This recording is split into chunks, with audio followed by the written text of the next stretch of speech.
dar inicio al curso. Ok. Bueno, vamos a continuar con el punto en el que nos quedamos la semana pasada y posteriormente revisaremos lo de justificación que se les envió de las lecturas. Pero es importante terminar con esto. Por ahí de repente nuevamente se marca en la pantalla de alguien que escribió algo, por si pueden después borrarlo, para que no se nos confunda. Pero bueno, la semana pasada hablamos del por qué teníamos que correr en ocasiones pruebas estadísticas. Ahorita vamos a empezar hablando de cómo se puede decidir qué pruebas estadísticas vamos a seleccionar. Quiero mostrarles, esta es una de las formas de abordarlo, pero existen varias. Y depende del tipo de variable que tenemos, y el otro es dependiendo de los objetivos que se buscan en cada una de las pruebas que se van a utilizar. Por ejemplo, tipos de variables tenemos dos, cuantitativas y cualitativas. Las cuantitativas, su característica principal es que los cambios de unidad siempre son equidistantes. Si hablamos de 10 centímetros, siempre son 10 centímetros de 1 metro a 1,10 o de 2 metros a 2 metros 10. La distancia de cada cambio de unidad siempre es equidistante. Cuando hablamos de variables ordinales, también pueden ser numéricas como una escala análoga visual que va del 0 al 10, como dolor, pero el cambio de cada unidad no conserva una distancia equivalente.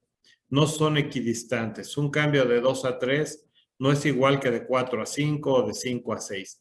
Sin embargo, las escalas cualitativas de tipo ordinal nos dan un orden y nos pueden decir quién está peor o quién está mejor. Y dentro de las cualitativas también tenemos las dicotómicas, que hay de dos tipos. Las binomiales, que nos dan dos opciones como género, hombre o mujer, día y noche, o las nominales, que nos hablan si está presente o no, como podemos utilizarlo para hablar de sobrevida o de mortalidad, entre otros. Es así que entonces tenemos variables cuantitativas que antes diferencia y las cualitativas que hay ordinales y dicotómicas. Podemos ver cómo la escala del dolor la podemos manejar como una escala nominal de presente o ausente y podemos convertirla en ordinal si hablamos de un dolor leve, moderado o intenso. Puede ser incluso una escala análoga visual si hablamos de una escala, en este caso, semi-cuantitativa. Nunca va a ser cuantitativa, sigue siendo ordinal, pero simula una cuantitativa por tener números. Igual aquí entra el IQ, el Apache, el Apgar, el Glasgow, cualquiera de nuestros índices numéricos, que en realidad de lo que nos están hablando es de un orden de mayor o menor probabilidad de un desenlace o por grados de severidad. Y por supuesto, si generamos presión y en su consecuencia dolor hasta igualar el que tiene el paciente, podríamos darle un valor cuantitativo. Sin embargo, esto es antiético y no se utiliza.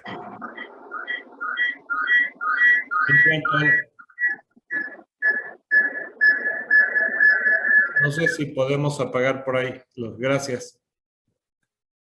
En cuanto a los objetivos de las variables. En cada artículo se pasa por todos estos objetivos, pero van a ver que en la tabla 1, donde uno quiere demostrar cómo quedaron distribuidos los grupos en sus condiciones basales en relación a la maniobra, podemos demostrar si hay diferencias entre cada una de las maniobras. La tabla 2 generalmente nos habla de la calidad de cada una de las maniobras que se apliquen y de lo que discutimos la semana pasada como maniobras periféricas. Luego la tabla 3 nos habla del efecto de la maniobra principal sobre el desenlace. En todas ellas vamos haciendo un análisis bivariado que comparamos nuestra maniobra contra alguna de las variables. En el camino mismo del artículo, en la tabla 4, donde hacemos el modelo multivariado, ahí vamos a ver qué relación hay entre distintas variables y vamos a tratar de predecir el efecto de nuestra maniobra principal una vez que ajustamos por múltiples variables. Y aquí entran los modelos multivariados. Entonces vamos a ver ese recorrido desde un análisis bivariado hasta un modelo multivariado, cómo es que se seleccionan las pruebas. Por ejemplo, si yo quiero demostrar diferencia entre dos poblaciones, esta imagen de esta población, todas ellas las 4, nos habla de un mismo tamaño de muestra. Y podemos ver que aquí en la variable que sea podría ser presión arterial. Hay de diferencia alrededor de 3 cuadritos comparado con esta otra población. Sin embargo, la sobreposición en la base también es similar. Probablemente aquí no hay diferencia entre las dos medidas de resumen, que serían en este caso las medias. Pero vean que aún con el mismo tamaño de población, cuando la diferencia es mucho mayor que estos 3 cuadritos, ya no hay sobreposición en la base de la población. Ya no se sobreponen. En consecuencia, podemos asumir que entre estas dos poblaciones existe diferencia desde el punto de vista estadístico, es decir, hay significancia estadística. La decisión si esta diferencia de 7 cuadritos es relevante o no es un asunto aparte, pero cuando menos podemos garantizar que estas dos poblaciones son diferentes. ¿Qué ocurre cuando tenemos una diferencia pequeña entre las medidas de resumen, en este caso las medias? Si uno aumenta la población, puede uno llegar a demostrar que cualquier diferencia, por pequeña que sea, es significativa desde el punto de vista estadístico. Porque gracias al teorema del límite central, cada vez que incluimos mayor número de pacientes en el estudio, tienden a la media y eso hace que la dispersión globalmente se disminuya y entonces ya no hay sobreposición en la base, aún con diferencias pequeñas. Por eso es que aún estudios donde nos dicen que metieron 3,000, 5,000 pacientes, cualquier cosa puede resultar significativa, en ocasiones sin que tenga ninguna relevancia clínica. Por lo tanto, cuando vemos estudios con Ns muy grandes, hay que preguntarnos si la diferencia que estamos viendo vale la pena desde el punto de vista clínico. Las pruebas tradicionales aquí son la T-de-Student y la chi cuadrada. A veces queremos ver qué tanto se asocian dos variables. Y me refiero a asociación sin significar causalidad. No hay pruebas para causalidad. El concepto de causalidad es ajeno. Hay una serie de criterios. Pero no hay ninguna prueba estadística que nos hable de causalidad. La correlación, que es qué tanto se asocia una variable con otra, se simboliza con la letra R. Y cuando está la correlación en un modelo multivariado aparece con la R mayúscula. Una correlación perfecta, no hay Y si no hay X. Y podemos ver que hay un cambio de una unidad en Y por cada cambio de unidad en X o por cada X número de cambios. Pero son proporcionales siempre y es perfecta. Esa es una R de 1. El porcentaje de asociación de una variable con otra es la R cuadrada y se conoce como coeficiente de determinación. Y esta R cuadrada, si la R es de 1, sigue siendo del 100%. En ocasiones vemos que aumenta X y ya no cambia o viceversa. Aquí no hay correlación. Podemos ver que hay correlaciones inversas, se simbolizan con el signo negativo. Por ejemplo, cae la depuración de creatinina y aumenta la creatinina sérica. Esa sería una correlación negativa. La gran mayoría de correlaciones están por debajo de 0.7 y al elevarlo al cuadrado nos está hablando de una asociación del 49%. Pero podemos ver que si esta variable X se asocia con Y en el 49%, ya hay un porcentaje de Y que no tiene relación con esta variable y ya está presente desde el inicio. En general se asume que algo es clínicamente relevante cuando la R es mayor de 0.3 si estamos hablando en comparaciones entre dos estrategias farmacológicas. ¿Por qué? Porque al elevar al cuadrado este 0.3 nos da 0.09 y 0.09 es igual a un 9%.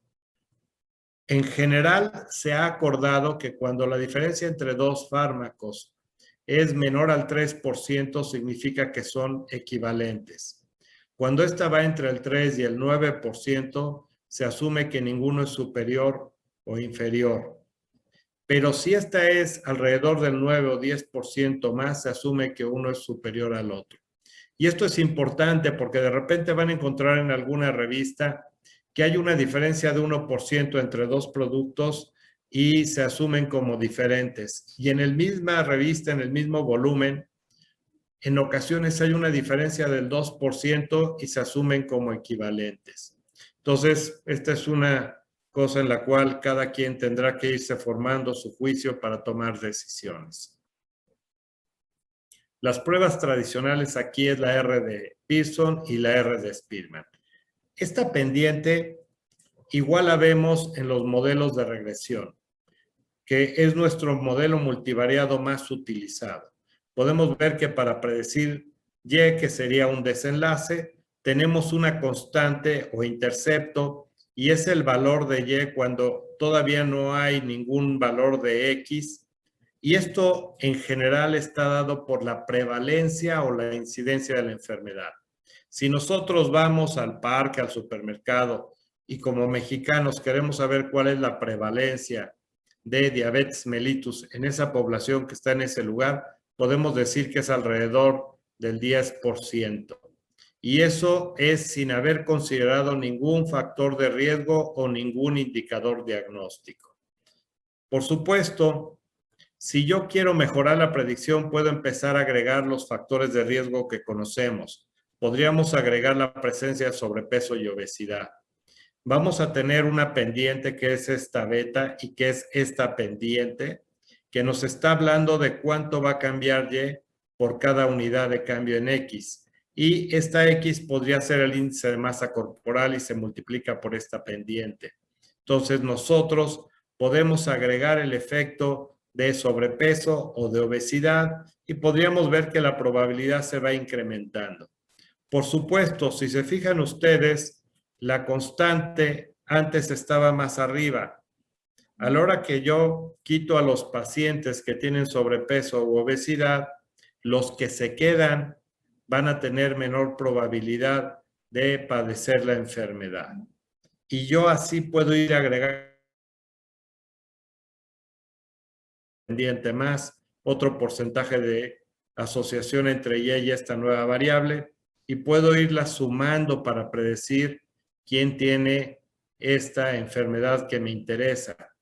Esta forma también puede explicar la forma en la que trabajamos cuando vamos agregando síntomas y signos para establecer un diagnóstico, o cuando vamos agregando una serie de características clínicas que tiene nuestro paciente para predecir cómo va a evolucionar en los siguientes días. Y es algo que caracteriza al clínico cuidadoso que hace uso de su experiencia y de lo que va leyendo y puede ir construyendo, a veces inconscientemente, pero lo hace muy bien, en su mente cuál es la probabilidad de sufrir un desenlace de un paciente. Estos modelos de predicción son extraordinarios. Este es un ejemplo. Esta es la probabilidad de que los pacientes sufran retinopatía en los primeros años de la diabetes mellitus. Imagínense que la probabilidad de base, ya quitando los factores de riesgo, fuera del 3%. Si nos dicen que ahora el riesgo se incrementó a 1.45, hay un incremento del 45%. Pero ese incremento del 45% es sobre el riesgo base. Si el riesgo base es del 3%, quiere decir que se incrementó un 45% más. Para facilitarlo, vamos a asumir que fuera el 50%. El 50% más del 3% significa ahora 4.5% de probabilidad por tener descontrolada la hemoglobina glucosilada. Pero si ustedes ven lo que impacta el comer mal, es 8 veces más para el que come mal. Estos son marcadores de una dieta, básicamente. Pero no es que esa sea la dieta como tal. Entonces, si yo no tengo cuidado en lo que come mi paciente, su probabilidad que puede ser de tener retinopatía en los primeros años de la diabetes del 3%, se incrementa hasta el 24%. Entonces, vean cómo es importante conocer cuál es el riesgo base para poder nosotros calcular cuál es la probabilidad de que sufran el evento.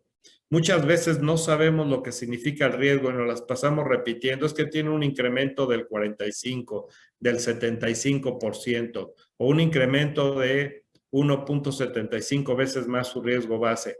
Pero no le decimos al paciente cuál es su probabilidad real de sufrir un evento porque no lo entendemos. Es importante saber qué significa el riesgo y qué parte para cada patología, dependiendo de lo que buscamos, en general, de la incidencia o la prevalencia de la misma. ¿Y por qué hacer modelos multivariados? ¿Por qué no quedarnos en el análisis bivariado? Vean nada más cuál es el porcentaje de explicación de estancia prolongada a partir de la edad. Si nosotros queremos predecir estancia prolongada a partir de la edad, vemos que el R es de 0.7. Al elevarla al cuadrado es 49%. Podríamos decir que 49% de la estancia hospitalaria se explica por la edad. Pero alguien puede decir que en realidad es la capacidad funcional del paciente lo que predice su estancia y que es en forma inversa. A mejor capacidad, menor estancia y viceversa. Sin embargo, es claro que hay una asociación entre la edad y la capacidad funcional. Por lo tanto, tenemos que ajustar, porque no toda la gente ante la misma edad tiene la misma capacidad funcional. Y lo podemos ver en enfermedades ahora como coronavirus, cómo claramente marca diferencia en el pronóstico de los pacientes dependiendo de su condición física, no solo su estado nutricio, sino también su condición física, cómo puede impactar para la sobrevida. Por lo tanto, si quiero ver cómo es que la edad impacta en la estancia hospitalaria, tengo que ajustar por la capacidad funcional. Y al ajustar por la capacidad funcional veo que la R realmente es de 0.34. Y al elevarla a esta R al cuadrado es alrededor del 10%.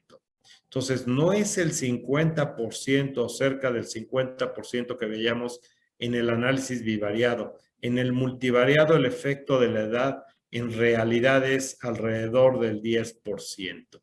Y así es, si vamos incluyendo variables, vamos a ir conociendo el peso real de la edad. Y no es que solamente le echemos la culpa a la edad. Si solo queremos ver el efecto de la edad, en realidad ahí puede ir todo el estilo de vida y toda la condición y todas las comorbilidades y todos los hábitos que tenemos.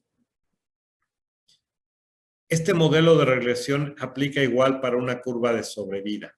La única diferencia es que en la curva de sobrevida vamos viendo lo que ocurre a través del tiempo. Y seguro cuando revisen curvas de sobrevida van a poder ver con precisión los cuidados que hay que tener, porque en general una curva de sobrevida nos marca cuándo se llega a la mediana. Y cuidado, porque a veces se llega a la mediana muy rápido y el otro grupo no ha llegado a la mediana muchos años después y dicen, no, hombre, aumentó la sobrevida muchas veces más que el referente. Y cuidado, porque es probable que el referente llegó a la mediana a los 24 meses, pero ¿qué tal si se mantuvo en una sobrevida del 48%?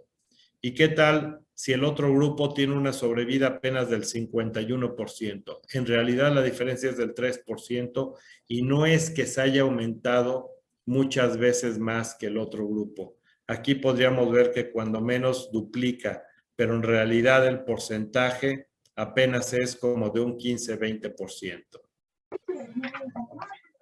Es así que si sabemos el tipo de variable y sabemos en qué etapa vamos del análisis de los datos, podemos predecir qué pruebas utilizar. Si yo quiero comparar dos grupos de una variable cuantitativa continua como es edad y si tiene distribución normal, utilizo la t-de-Student. Si quiero comparar dos grupos, pero mi variable es dicotómica como género, utilizo la chi cuadrada. Si no tiene distribución normal o si es una variable ordinal, como en el caso de falla cardíaca, y son dos grupos, utilizo U de Matt-Whitney. Y así para cada número de grupo y si son de medidas no relacionadas o relacionadas. Igual para la correlación, pero en realidad la correlación es una parte intermedia hacia el modelo de regresión.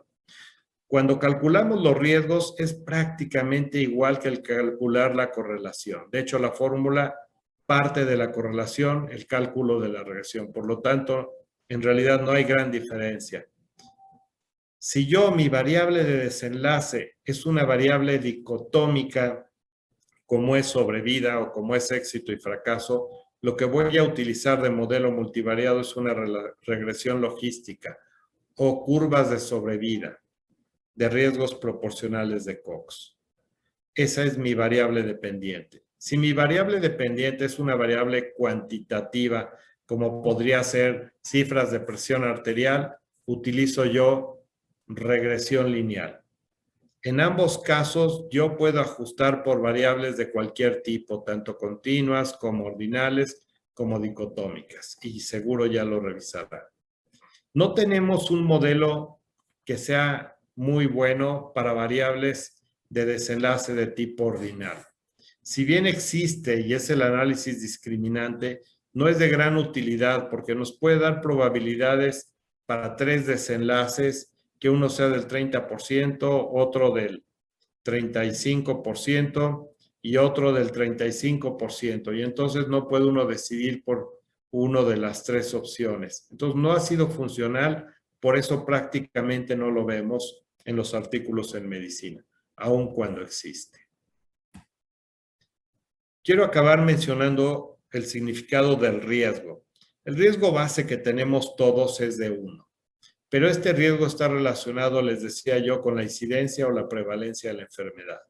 Si queremos saber cuál es el riesgo de que alguien tenga diabetes en este curso, bueno, pues es el que nos corresponde por ser mexicanos.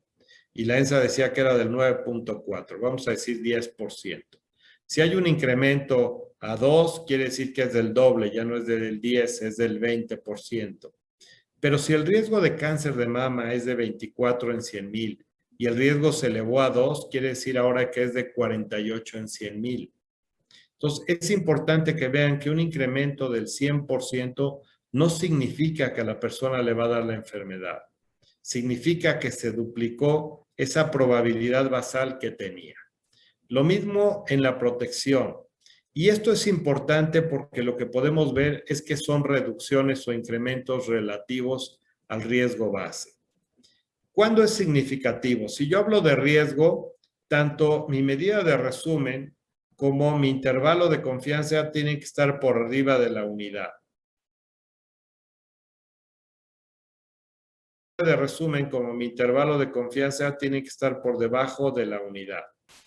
Pero si cae del lado de riesgo la medida de resumen o del lado de protección, pero su intervalo de confianza atraviesa la unidad, entonces no es significativo desde el punto de vista estadístico. Y podrán verlo en los artículos que coinciden con el valor de P. Pero vean cómo el riesgo relativo, razón de momios o los riesgos proporcionales de Cox, cuando tienen un riesgo de 0.68, puede provenir de 0.4 entre 0.6, que es 40% y 60%, una reducción del 20%. Puede provenir de 0.04 entre 0.06, lo que es una reducción del 2%. O puede incluso ser 2 de 100,000 o todavía menos. Entonces, cuidado, el riesgo es una reducción o un incremento relativo.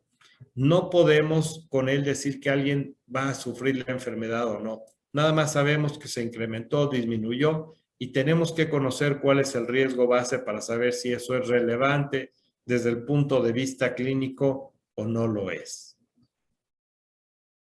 ¿Alguna duda hasta aquí antes de pasar al siguiente tema? Con esto completaríamos la introducción que iniciamos la semana pasada. ¿Algún comentario?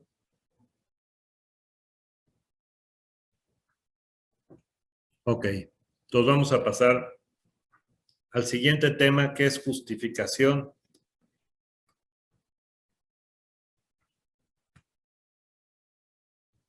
Y si hubiera algún comentario en el momento, pueden detenerme, por favor.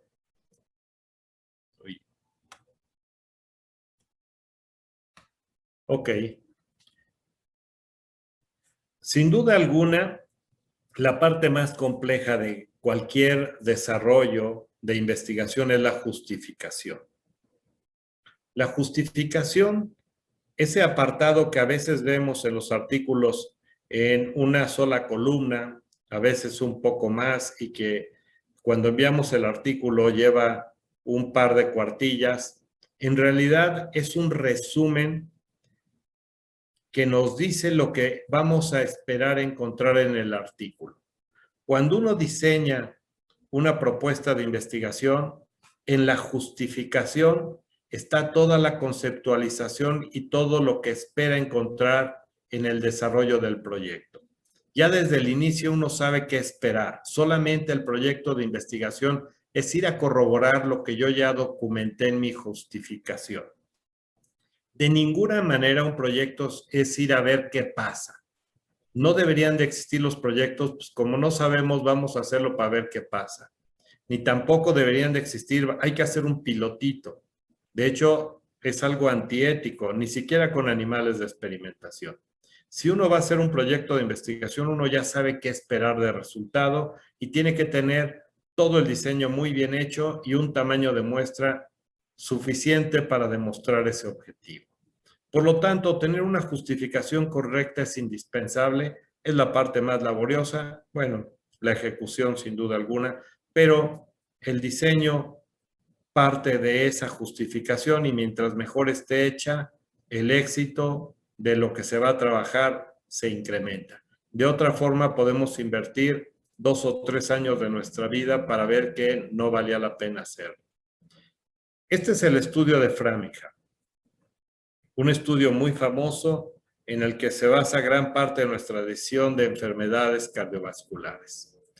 Tiene alrededor de unos 5,300 pacientes. Es importante que veamos, por ejemplo, su justificación. Este es otro. Este es el estudio que propone terapia intensiva para el control de la presión arterial contra terapia estándar. También tendríamos que ir viendo cuál es la justificación. Regresemos al estudio de Framingham. Aquí tenemos su justificación. Son básicamente estos 2 párrafos. Aquí está la referencia, se los envié, lo pueden revisar. Y empieza hablándonos de que la enfermedad coronaria es la mayor causa de mortalidad y morbilidad en Europa y en América del Norte. No nos dice cuánto, nos manda una referencia.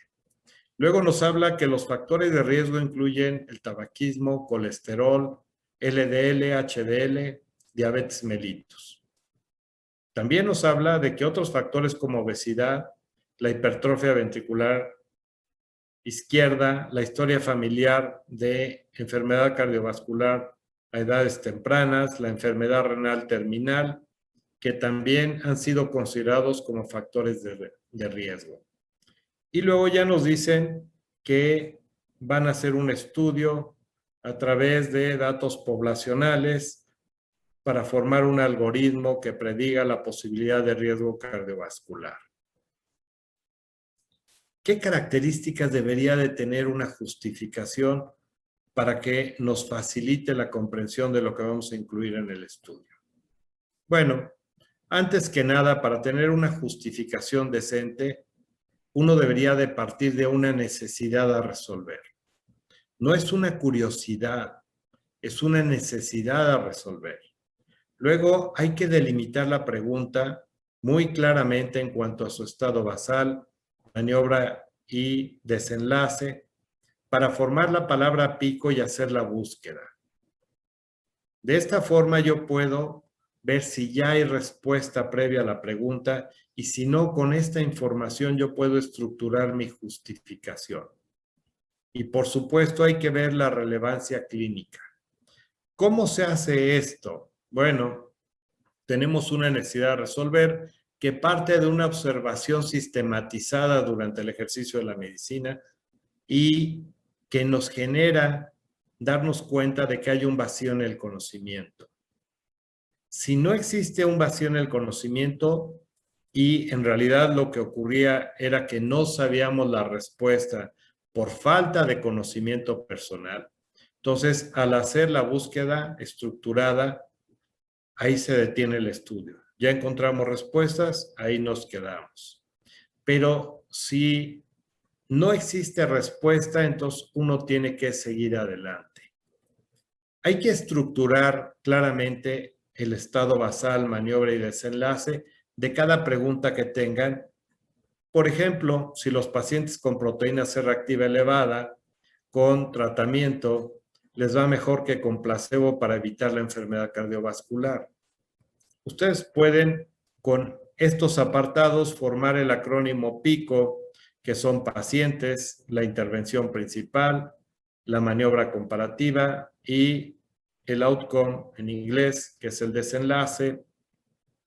Ustedes los unen por características booleanas, y con eso pueden buscar en PubMed y ver qué artículos aparecen. En general, en los primeros 20 artículos van a encontrar la respuesta.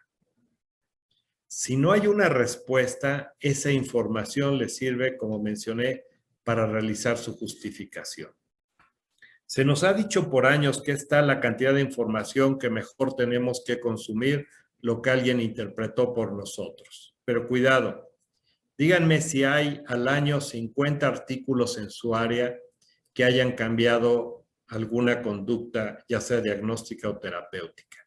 Les apuesto que en los últimos 10 años no tienen ni siquiera 30 artículos por año que hayan cambiado la conducta. ¿Acaso no puede uno leer 30 artículos en forma plena? Entonces, ¿por qué asumir lo que otros interpretan por uno?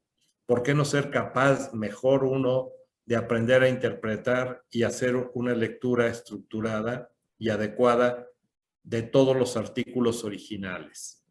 La tentación de que otros nos digan qué hacer es muy grande y muy cómoda, pero nos lleva a cometer una gran cantidad de errores.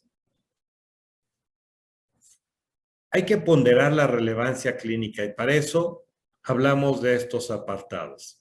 ¿Qué tan factible y sensato es el cuestionamiento? 2.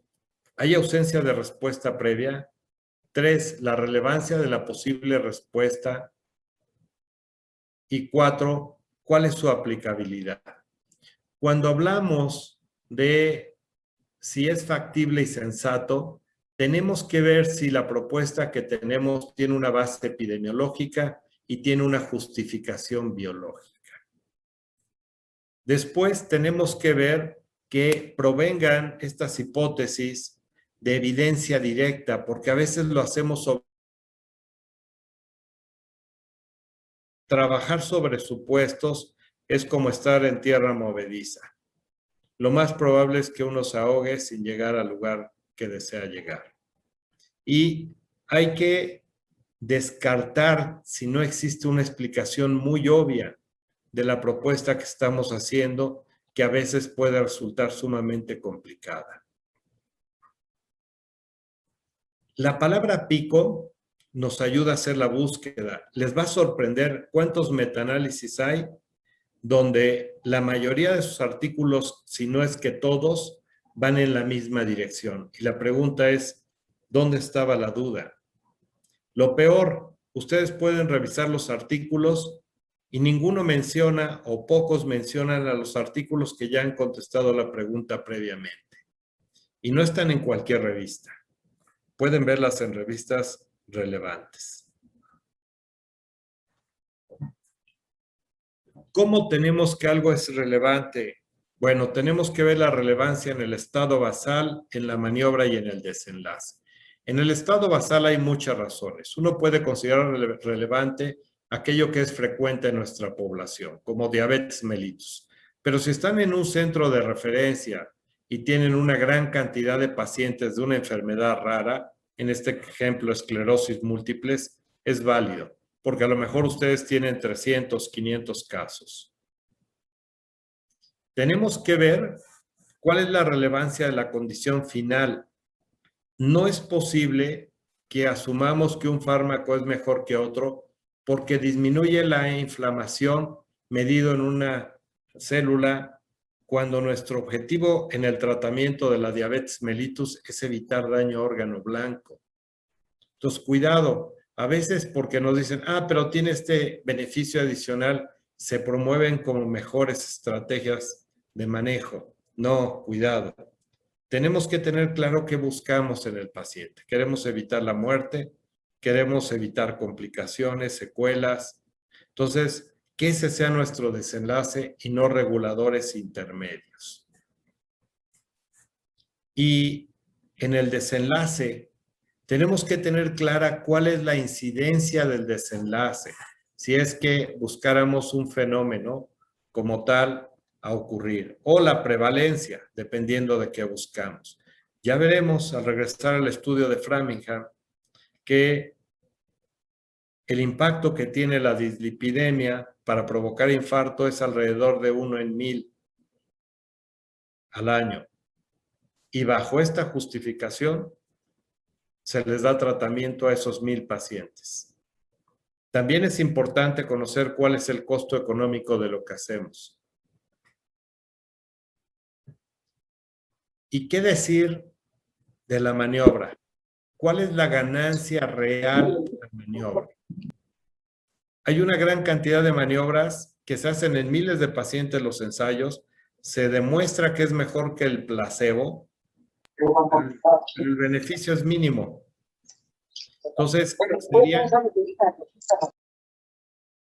sería importante que pudiésemos identificar cuál es la magnitud del beneficio que hay por cada maniobra que utilizamos. Es decir, volver a revisar los artículos originales para reconocer qué tanto sirve cada acción que hacemos. Por ahí hay un micrófono abierto, les encargo si pueden apagarlo.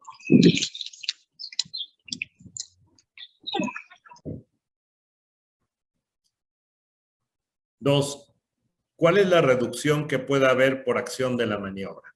También es importante.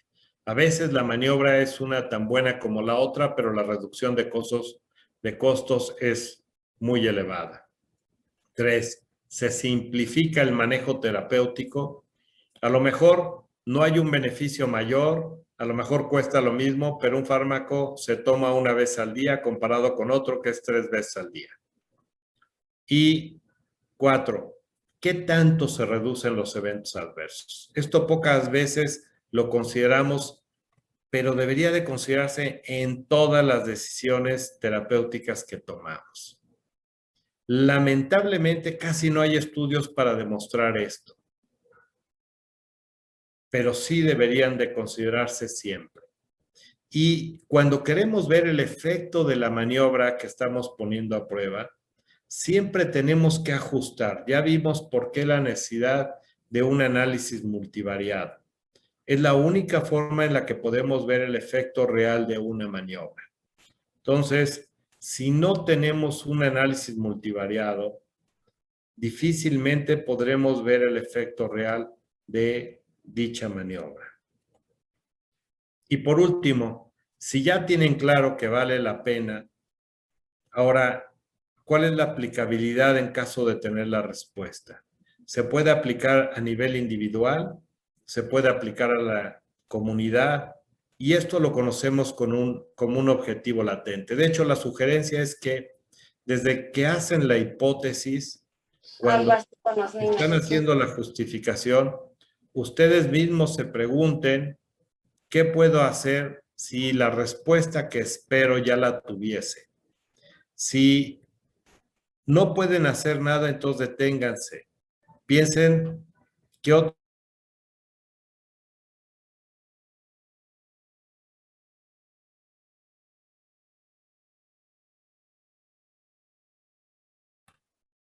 Este es un recuadro que nos permite ver a nosotros un resumen de todo lo que ahorita discutimos.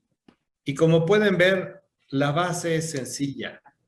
¿En quién se hace la pregunta? ¿Cómo se espera que es que ocurra el efecto de la maniobra? ¿Y qué se busca? Algo muy sencillo, que en realidad le da la estructura a toda la justicia. Y algo importante, ver cuál es el valor real de la maniobra. Sí, dije, no voy a...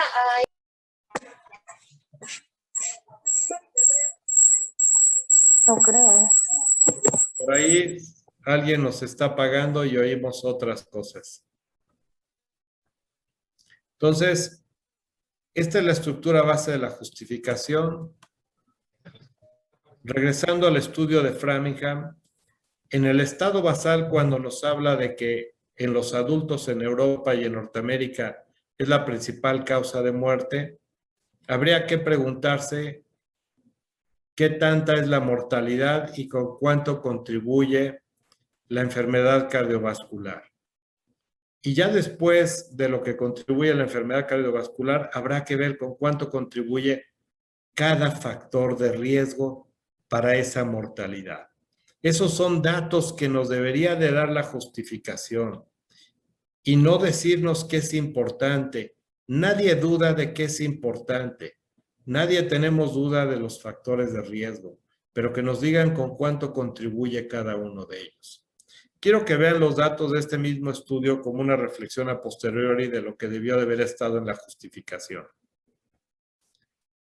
Esta es su tabla donde nos dicen cuál es la tasa de enfermedad cardiovascular a 10 años, ya ajustado por edad. Vean, quien tiene una presión arterial normal es de 7.8 a 10 años. Eso quiere decir que es de 0.78% al año. Y de quien tiene una hipertensión es de 20.9 a 10 años. O sea que al año es de 2.09, 2%. El riesgo base es casi de 1. El riesgo por hipertensión es de 2.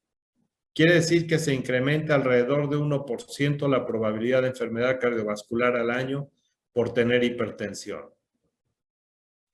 Vean lo que ocurre con dislipidemia, LDL elevada.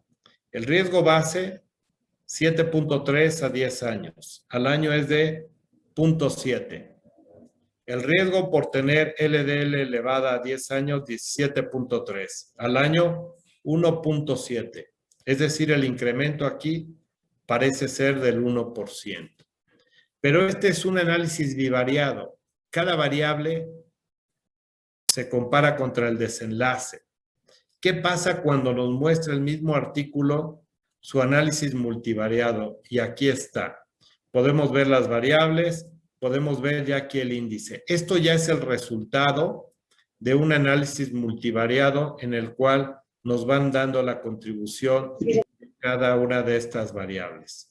Voy a hacer un zoom para que acerquemos y veamos el efecto de los lípidos. 90 en este índice. Tiene 2 puntos. ¿Cuál es la probabilidad cuando se usa LDL? Porque acá está si quisiéramos usar colesterol. Cuando tiene 2 puntos de que la gente se infarte a 10 años. Con 2 puntos es del 3%. A 10 años. ¿Y qué pasa si en lugar de 2 fuera 0? Ah, bueno. Si fuera 0, la probabilidad sería del 2% a 10 años. Eso quiere decir que de 3 pasamos a 2, o sea, hay un incremento o una reducción de 1% a 10 años. 1% a 10 años, si lo pasamos a cada año, equivale a 1 por 1000 pacientes dislipidémicos que pueden sufrir enfermedad cardiovascular por tener esas cifras elevadas. Entonces, vean cómo desde el artículo de Framingham podemos ver nosotros cuál es el efecto real de la elevación de LDL para enfermedad cardiovascular. Y tan solo es de 1 en 1000 sujetos dislipidémicos.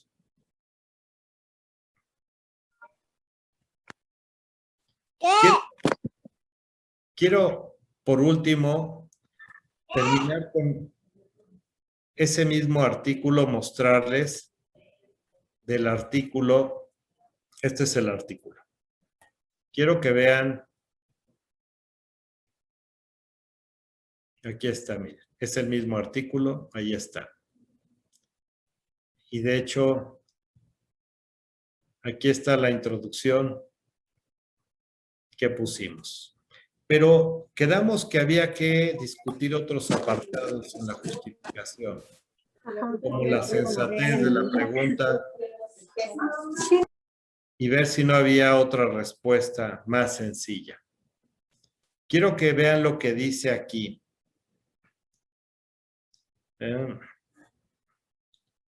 Este artículo va a revisar el poder y el efecto independiente y la importancia de factores biológicos.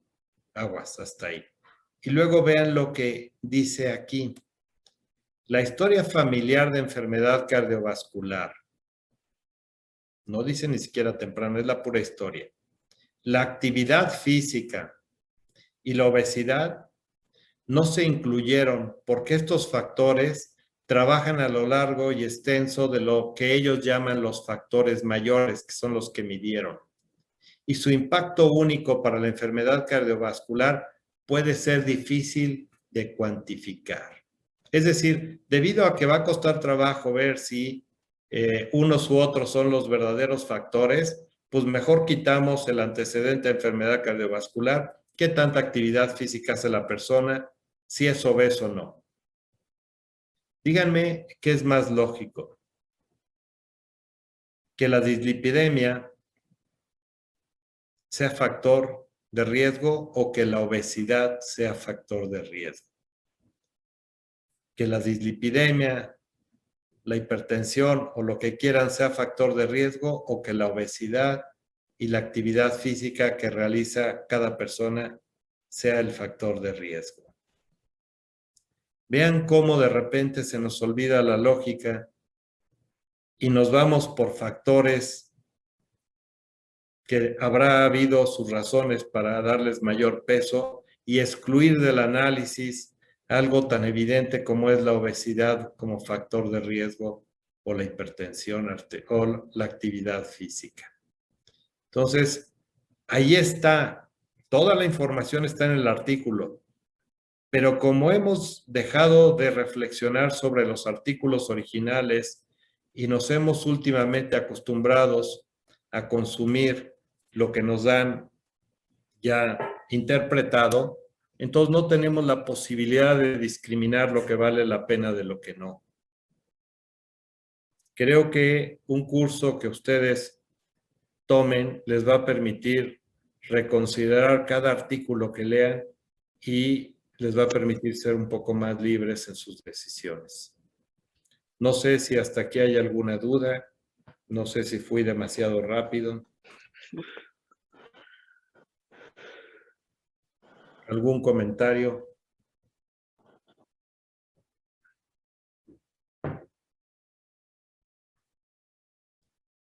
Espero hayan podido leer estos artículos para que sea más fácil el entendimiento.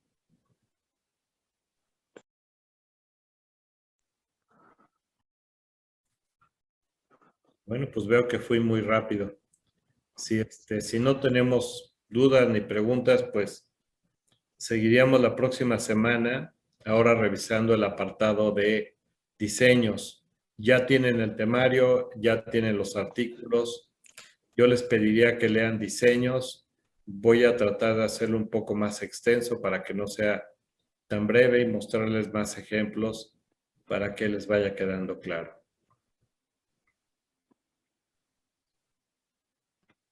Doctor Cedillo, no sé si habría algo más.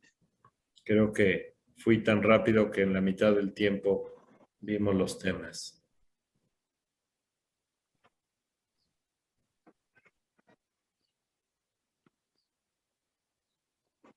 Perdón. No, creo que fue bastante ilustrativo, doctor. Yo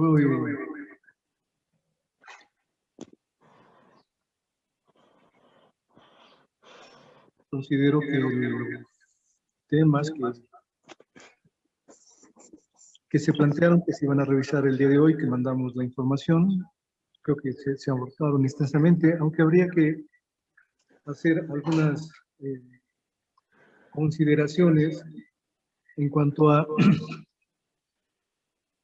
el tema de la semana pasada con el tema de hoy, que de pronto nosotros pensamos que hacer investigación es como hacer algo complejo, algo que extraordinario de nuestras actividades diarias como médico. Y lo que alcancé a percibir desde la plática anterior es que el día a día de estar viendo un paciente, cualquier paciente al que le hacemos una historia clínica, estamos en ese momento estableciendo ya una metodología de investigación donde estamos viendo el estado basal con la historia clínica, como usted lo menciona. Iniciamos un tratamiento y entonces estamos aplicando ya una variable y el resultado de ese tratamiento nos dirá si el paciente mejoró o no. Entonces, día a día, con cada paciente estaríamos de alguna manera aplicando este método científico de acuerdo a lo que Sí, de ya terminamos. estas pláticas que hemos tenido con usted. ¿Me regala una cita, doctora? Seguimos de pronto con esto del audio, nos genera mucha Quiero ir a... distracción, que de pronto abren los micrófonos. Yo les pediría a toda la audiencia que por el bien de todos no activen su micrófono. Si yo silencio los micrófonos desde aquí, tengo el inconveniente de que también el que comparte pantalla se le silencia el micrófono. Entonces les pediría que tuviéramos cuidado a la hora de ingresar, de no prender su micrófono para que no tengamos más distracciones. Y bueno, de acuerdo a lo que le comentaba, doctor, creo que que nos aterriza de alguna manera esta información de la metodología científica para nuestra práctica diaria, ¿no? Así lo veo. ¿Cómo ve usted? Sí, la verdad es que pues la investigación es para resolver las necesidades que tenemos con nuestros pacientes. Somos clínicos, no estamos en un laboratorio con algún otro objetivo. Entonces creo que además tenemos la oportunidad de mejorar lo que hacemos si empezamos a tomar en cuenta todos los componentes que participan en la evolución que va a sufrir un paciente. Entonces sí, yo también lo apoyo y lo promuevo, que la gente tome conciencia de que lo que hace es muy valioso y que se dé cuenta de que cada vez que decide alguna maniobra terapéutica está haciendo un ensayo clínico de un sujeto y eso tiene un impacto importante. No me quedo contento de ver que eso no se nos explica en la carrera de medicina y después en las residencias, que no entendamos que tenemos que comprender por completo lo que es un ensayo clínico. Aún hay ensayos clínicos de un solo sujeto, porque eso es lo que hacemos todos los días.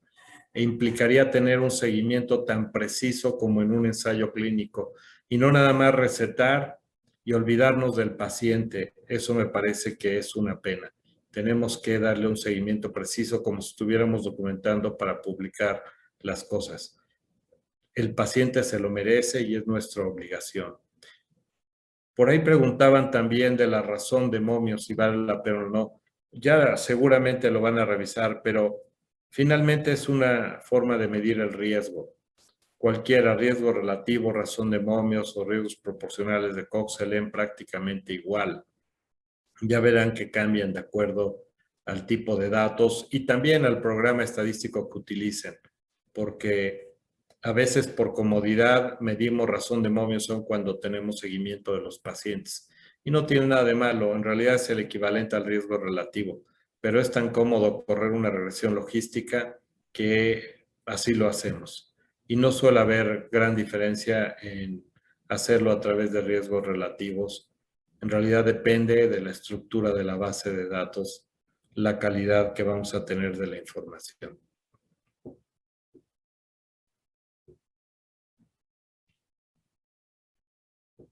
No sé si hay algún comentario más. Yo los invitaría a que revisen diseños. Ya tienen en el temario los artículos. Revísenlos, son como 5 artículos muy sencillos, pero cuando menos lean el que habla de diseños en general, y el de la Gaceta Médica de México, que vuelve a hablar de diseños, que trata de proponerlo una actualización de los conceptos de diseños.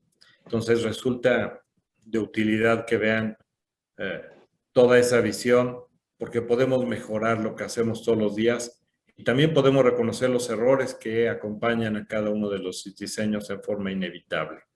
Pero se trata de mostrar lo que ocurre en el curso clínico de la enfermedad. Y mientras más conozcamos de los diseños, la forma de hacerlo va a ser mejor. Sí, Pues yo totalmente de acuerdo, doctor. Le comentaba, había tenido un problemita con el micrófono. Como que en la investigación clínica, de pronto se piensa que hacer investigación es lo que hacen los investigadores en el laboratorio. El perseguir a la mitocondria, el perseguir el ciclo de Krebs y estar determinando cosas que podrían estar muy, a veces, alejadas de nuestro trabajo diario, ¿no? Si la razón por la que nosotros quisimos implementar este curso es básicamente para tratar de ver, de cambiar la forma de ver el manejo que tenemos con nuestros pacientes día a día, ¿no? Comentábamos, si un paciente llegó hoy a terapia intensiva, ese es un paciente que tendríamos que analizarlo bajo esa visión que usted nos acaba de mostrar, ¿no? ¿En qué situación llegó de manera basal? ¿Cuál fue la intervención que hicimos que condicionó que ese paciente finalmente llegara a terapia? ¿Qué hicimos o no hicimos que finalmente el paciente se fue a terapia? ¿Eran sus factores propios de riesgo de él? ¿Es lo que nosotros intervenimos? ¿O qué otros factores fueron los que hicieron que este paciente llegara a terapia? Y si nosotros lo vemos de una manera retrospectiva posteriormente, cuando tengamos un paciente otra vez en las mismas condiciones, estaríamos ya tratando de modificar ese planteamiento que hicimos originalmente. Y cuando sumemos 10 pacientes con las mismas características, entonces ya podríamos tener elementos para hacer a lo mejor una publicación, 10 pacientes, 100 pacientes, no sé, ¿no? De pronto los servicios reúnen muchísimos pacientes, que pasa esto que usted comenta. Vemos el paciente, le di el tratamiento, lo operé y nunca supe qué le pasó. Si el paciente se mejoró, si el paciente empeoró, si el paciente se murió en su casa. Porque como que hemos dividido o divorciado este concepto de hacer investigación en nuestro día a día como médicos y estar esperando a descubrir el hilo negro, ¿no? Desde el punto de vista científico.